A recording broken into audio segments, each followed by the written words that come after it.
Hey, good morning sa inyo lahat yan, mga subscribers ko, mga viewers ko. Ito po ang inyong lingkod, Master Pasingit TV.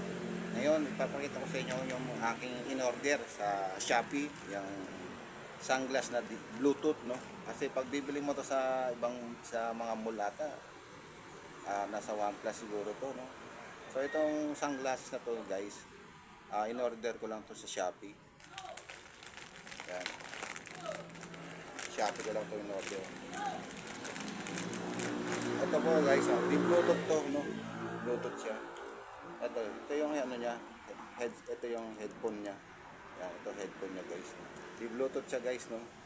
Para habang nagda-drive ka, safety ka guys, no? Susuot mo lang siya guys. Habang nagda-drive ka, nakikinig ka, hindi hassle, di ba? So ito yung in-order natin na sunglasses na di Bluetooth.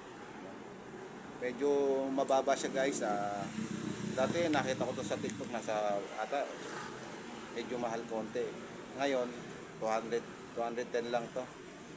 210 to guys, no. Sa TikTok shop ko lang to nabili. So ito yung talagang gusto kong mabili guys, no. Kaya ito ang aking sunglass. Yan. Sa TikTok lang po to, na.